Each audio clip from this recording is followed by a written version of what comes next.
አሁን ብር ብታዩ ኮንቲኒየስሊ ፍሪ ፎል ነው ያለው።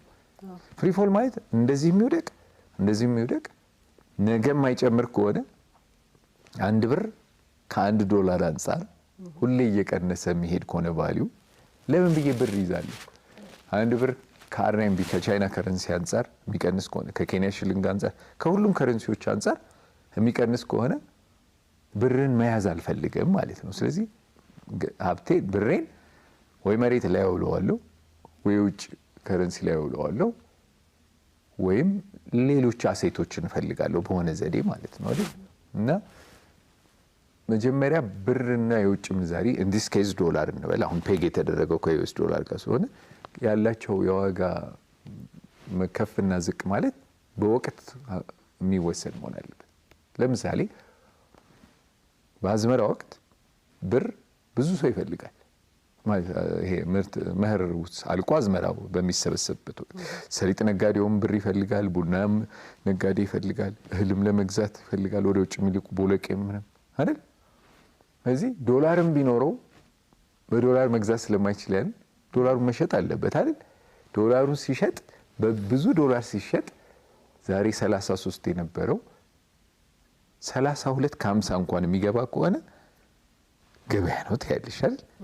ሁሌ 33 ከ50 34 ከ50 እያለ መሄድ ከሆነ ግን በየትኛውም ጊዜ እንዴት ይሆናል? አንድ ነገር ከረንሲ የሚባለው ወይም የሚጨበጥ ዋጋ ያለው ነገር ነው የሚባለው ነገ ያለው ዋጋ ሰው ገምቶ የሚደርስበት ከሆነ ነው። ነገ ያለው ዋጋ ዝቅተኛ እንደሚሆን ምንም መገመት የማያስፈልገው ከሆነ ገደል እየገባ ያለ መኪና ማን ይገዛል? ያ አይነት ስራችንን እናስተካክል። ከዛ ወደ ስቶክ ማርኬት እንመጣለን። ከዛ የሸጥነው ነገር ቴሌን 40% ሸጥነው ብንል ነገ መልሰን ብንገዛው ስንት ብር ያወጣል የሚለውን ማወቅ አለብን። በምንድነው ምን ሸጠው ራሱ ዞሮ በዶላር ሸጥነው እንበል። በዶላርም እኮ ሸጥነው መልሰን ብር ከሆነ በብር ከሆነ እኛ የምንጠቀመው ያን ዶላር ማለት ዶላር ለዶላር የሚከፈል ከሆነ ልክ ነው 100% ያንን ዶላር መልሰን የሆነ ነገር ምንገዛበት ከሆነ የሆነ ቦንድ ውስጥ የዩኤስ ቦንድ ውስጥ ካላስገባ ነው መንግስት የሸጠውን ነገር ዞሮ ብር ነው የሚያደርገው አይደል?